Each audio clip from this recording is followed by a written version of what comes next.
Hola, espero estén muy bien. Vamos a resolver el problema 3 de los ejercicios resueltos de capacitores.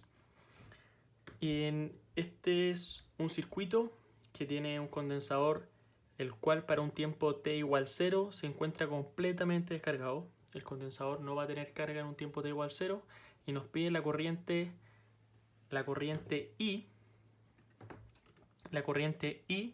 en un tiempo t igual a 0.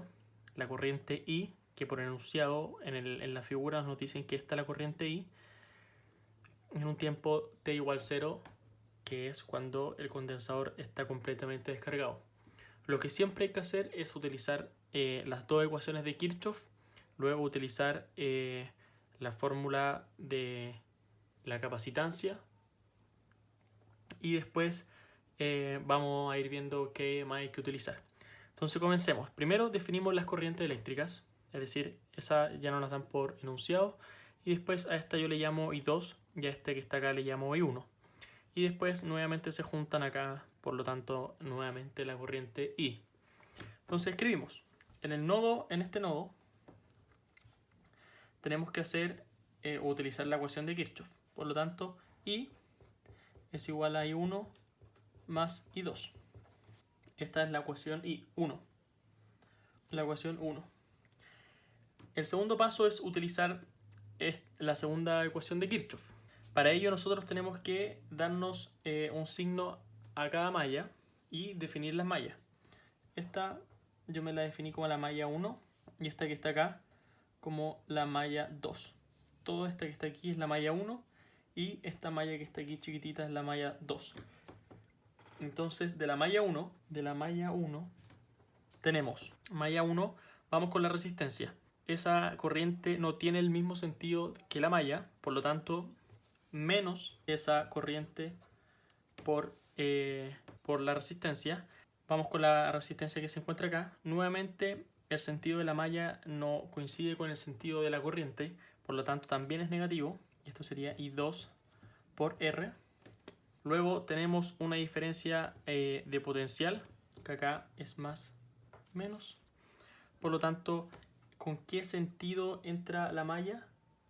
Bueno, entra con el signo negativo, por lo tanto es menos.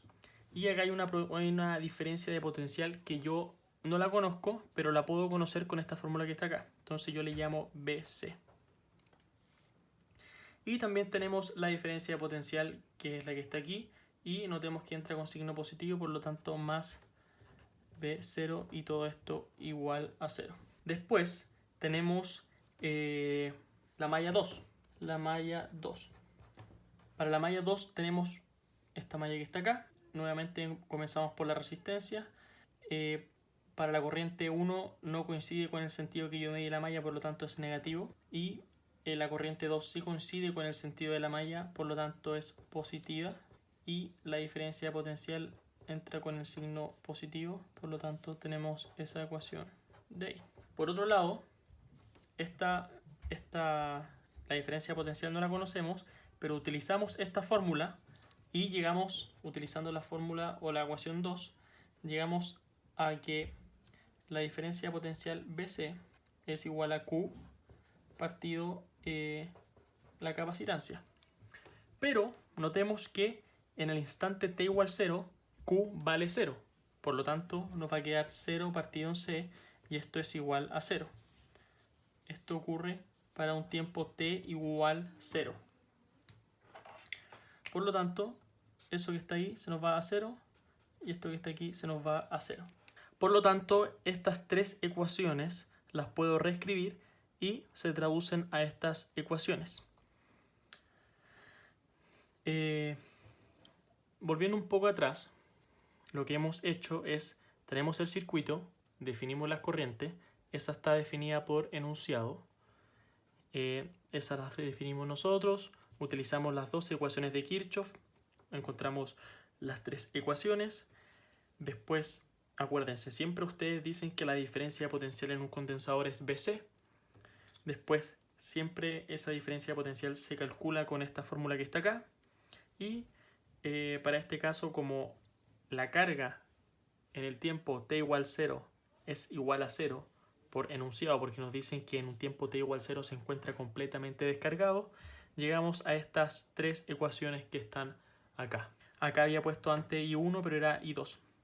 Entonces con estas tres ecuaciones nosotros resolvámosla a mano. Con esto I1 igual a I2, reemplazándolo arriba, llegamos que I es igual a 2I2 o 2I1.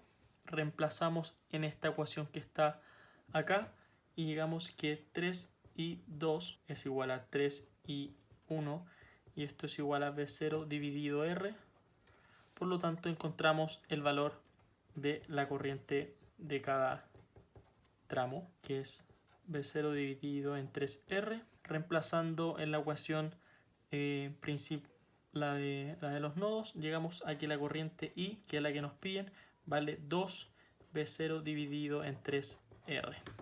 Bueno, ya tenemos la corriente para cada tramo en el tiempo t igual 0.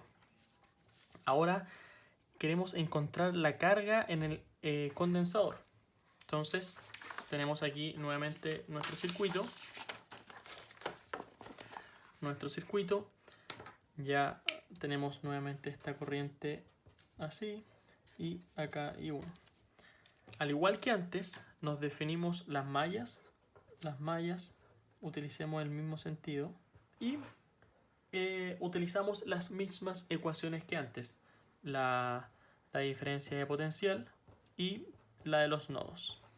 Entonces vamos a llegar a estas ecuaciones que están acá. Conservación del nodo que está ahí. Todo lo que entra es igual a lo que sale. Escribimos la ecuación de la malla número 1, que sería este que está aquí es B0. Lo escribí antes. Sí, lo he escrito. Y tenemos que, reemplazando rápido, tenemos la ecuación de la malla número 2 y también tenemos la ecuación de la malla número 3. Exactamente eso que está ahí. Ahora, ¿cuál es el siguiente paso? Bueno, ya utilizamos las dos ecuaciones, todavía no utilizamos la fórmula de la capacitancia y tampoco todavía usamos esta. Esta ecuación siempre se utiliza cuando te piden algo en el tiempo, la carga en el tiempo, la corriente en el tiempo, el campo en el tiempo. Siempre se utiliza cuando te piden lo que acabo de decir. Entonces recordemos que I es igual a dQ sobre dt. ¿Cuál signo tenemos que tomar? ¿El negativo o el positivo? En este caso el condensador se está cargando, por lo tanto lleva el signo positivo. ¿Qué corriente es la que pasa por el condensador? La corriente que pasa por el condensador es la corriente 2. Eso es súper importante, no es la corriente I. La corriente I es la que está acá, que también va a variar en el tiempo, pero no es la que pasa por el condensador. Aquí se coloca siempre la que pasa por el condensador. Entonces, tomando el signo negativo. Ahora, lo que hay que hacer es despejar la variable que depende de la carga. ¿Cuál es la variable que depende de la carga? Esta ecuación que está acá. Tenemos que despejar entonces la variable I2 de estas tres ecuaciones. Entonces, de la ecuación de arriba, vamos a tener que I2 es igual a I menos I1. Perfecto. De la ecuación 2, tenemos que la corriente 2, como... ¿Cuál era la corriente 2? Lo tengo acá. Me faltó escribirlo. Es esta. Ahí, perdón. Entonces, si yo encuentro el valor de I y de I1, voy a poder despejar la corriente I2. Por lo tanto, de esta ecuación voy a despejar I, porque así solamente me queda dependiendo de I2. Por lo tanto, lo que hice fue pasar ese término hacia el otro lado y dividir por R. Aquí tenemos que despejar I1, porque así solamente nos va a quedar dependiendo de I2. Y reemplazamos estas dos ecuaciones que voy a tener acá en la ecuación de arriba. Por lo tanto, aquí tenemos que I1 es... Reemplazando estas dos ecuaciones, vamos a llegar que dividido en R. Jugando un poco con álgebra para despejar I2, llegamos a que I2 es igual a B0 menos 2BC. Ya encontré I2. Ahora, o quizás en el paso anterior, yo podría haber usado esta ecuación que está acá, que aún no la utilizo. ¿Y esa ecuación para qué me sirve? Para despejar BC, porque BC yo no lo conozco. Entonces, BC, utilizando esa fórmula que está ahí, BC es igual a la carga que depende o varía en el tiempo dividido capacitancia. Reemplazando esta ecuación acá arriba, voy a llegar que I2, ya encontré la corriente 2 y solamente depende de la carga y de la diferencia potencial inicial y la resistencia.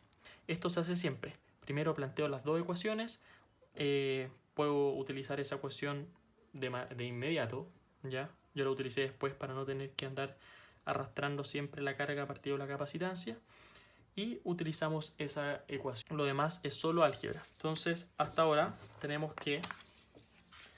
Entonces, reemplazando la corriente 2, reemplazando este término acá, vamos a llegar a que dq sobre dt... Notemos que esta es una ecuación diferencial. Es una ecuación diferencial que jugando un poco con álgebra llegamos a dividido en c. Y esto es igual a... Esta es la ecuación diferencial que tenemos que resolver. Y si se acuerdan, esta ecuación diferencial es exactamente dividiendo por 3r es igual a q', 3r igual a 0. Y si se acuerdan, esta ecuación fue la que resolvimos en el problema anterior, la que resolvimos acá. Tenemos esa ecuación que está ahí, que es exactamente igual a esta, y ya la resolvimos y llegamos al resultado. Llegamos a este resultado. Y notemos que acá tenemos una constante A. ¿Cómo podemos encontrar esa constante A? Bueno, nosotros sabemos que en el tiempo t igual 0, la carga del condensador es igual a 0. Por lo tanto, Q en el tiempo t igual a 0 tiene que ser igual a 0. Reemplazando 0 acá, este término que está acá se nos va a 1. Por lo tanto queda A más una constante dividido en 2. Por lo tanto ya encontramos el valor de la constante y ahora solamente nos falta reemplazar y encontrar la ecuación de la carga. Llegamos a esa ecuación que está ahí. Perfecto. Ya tenemos la parte B lista. En la parte C nos piden encontrar la corriente I en el tiempo. ¿Qué tenemos que hacer para encontrar la corriente I en el tiempo? Bueno, nosotros sabemos que I2 es igual a dq sobre dt. Por lo tanto, si derivamos la variable o la carga respecto del tiempo, vamos a encontrar la corriente. Y esto es nada más que cálculo 2 o cálculo 1. Derivamos y llegamos a la siguiente expresión. Llegamos a esa expresión que está ahí. Listo, esa es la corriente del tiempo, nada más que derivar. Para la energía, o para la parte D, hay una fórmula general que dice que la energía es igual a Q al cuadrado dividido en 2C. Esa es una fórmula. Nos pide la energía en el infinito. Entonces, el número 2 no depende del tiempo, la capacitancia tampoco depende del tiempo. Y la constante Q sí depende del tiempo. Por lo tanto, como la variable Q depende del tiempo, nosotros tenemos que evaluar la carga Q en el infinito, en el tiempo t igual a infinito. Si reemplazamos acá en el t o la carga en el infinito, vamos a llegar al resultado que esto que está aquí, se nos va a ir a 0. Por lo tanto, nos va a quedar que la carga en el infinito vale B de la diferencia potencial inicial por C dividido en 2. Reemplazamos en la energía, en ese valor de Q, y llegamos a que la energía en el infinito vale la diferencia potencial inicial al cuadrado por C dividido en 8.